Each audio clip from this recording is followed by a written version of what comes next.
Hello everybody, just thought I'd do a video showing some of the other parts of my collection. So obviously I've done a few updates, and the latest one along the years of Arrow video, which I've got the biggest collection of, and then Second Sight, which I did video on that a few weeks, 3 weeks ago or something, which I've got quite a few of, but that's the second largest, so this won't really be a very long video and I won't talk about them too much. But this is 88 films, 101 films, Indicator. I think I've only got like one Criterion and some Steelbooks.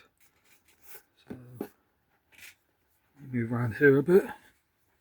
You've got the Untold Story, which is like, what do they call it? Cat-free film. It's like subtitles, foreign language. I won't go into the plot of these too much, but yeah, pretty brutal. It's like basically a chef who sort of cuts people up and serves them in dumplings. That's not really a spoiler. That tells you on the back. Ebola syndrome. I haven't actually seen this one, but it's another cat-free kind of brutal film. But I think the guy has AIDS and he goes around sort of giving it to people, and there's lots of violence. Same with that, which is a bit more of like a drama one, Taxi Hunter, where basically a guy's family gets accidentally killed by a taxi driver, so then he takes vengeance on all taxi drivers and just go around attacking them regardless of whether they've been involved. Snake and Eagle Shadow is a Jackie Chan. I do own this on old DVD, but I upgraded it to that. Yeah, I got that one second hand in CEX. Loch Ness. This isn't really one you'd expect to be on 88. Oh yeah, by the way, these are obviously 88 films that you'd expect to be on 88 films. Evil Dead Trap. This is on 88 films, but they're kind of trying to be, what's it called? Not Radiance. It might be Radiance. One of the labels has a style like that. Sorry, so let me move back a bit. There's not much space in here. I'm going to move all these films into a different room. I'm just clearing it all out at the moment into my spare room. So at the moment it's in my bedroom. And Evil Dead Trap 2, those are both kind of Japanese slashers, but really kind of gory ones. Tokyo Decadence, a bit more of like a sort of soft porny kind of thing, but Mandy, it's like the special. So this is no longer 88 films. I don't know what label that is, D? But yeah, I'm sure you've heard of Mandy, but an insane film. And then yeah, I think this is the only, I think I've got some Criterions on DVD, but that's the only one I've got on Blu-ray, I think, is Pink Flamingos. And then Alligator double box set, this is 101 now. Deathstalker 1 and 2, really classic art. Snowtown, Australian film, really brutal. This is like a special edition, same as the last broadcast, sort of found footage film.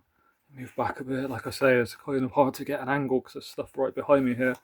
That's why I'm going to be moving them all. Brain Dead, never really heard of that before. I think it was like 90s, yeah, 1990, but actually quite good, quite interesting film.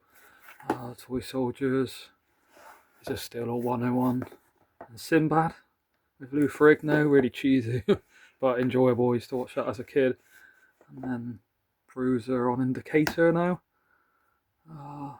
Yeah, George A. Romero, never really heard of that before, but it's quite cheap for this kind of limited. Oh yeah, so it's limited to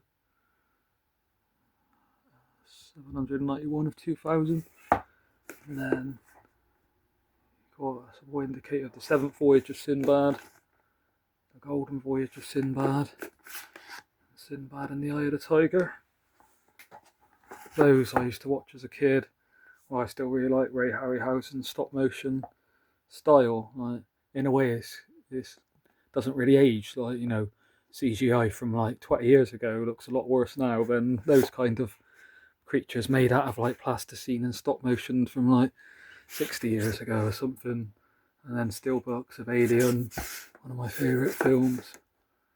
Braveheart of Mel Gibson, used to really like that as a kid, like 15 when that came out. Used to watch that with my mates. E.T., that's like one of my favourite films as a kid. It, that's like one of my favourite, more sort of modern horror films, I guess. Nightcrawler. I wouldn't say it's one of my favourite films, I do like it, but I just managed to get it on sale for like £10 in a Steelbook, kind of why I picked that one up. The Fly by David Cronenberg, one of the best remakes ever. one of David Cronenberg's best films. I do prefer Videodrome actually, but I won't say it's a better film than The Fly, I just prefer it. The Shining, one of my favourite, probably my favourite from the 70s. Right?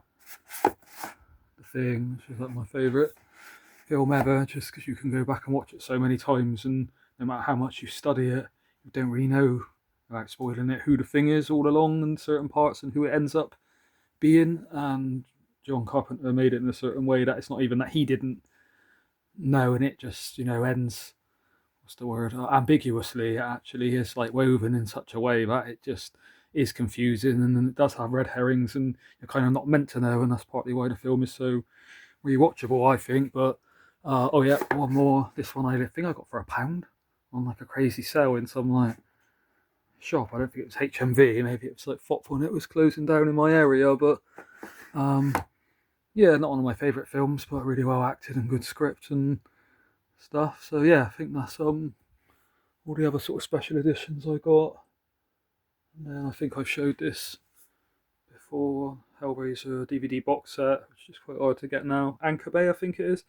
And then this one, you can see like, it's hard to see the Thing because you can see me reflecting in it and everything else. But yeah, it's like the Phantasm Sphere, like little model, and then inside. I thought I did a video on this one, but I couldn't see it on the channel. Back when I did the Hellraiser one, you can open it up and it houses like the 4 discs inside, some like special features, and that is on DVD actually, and so it's that. Anyway, thanks for watching. See you again with another video in a while.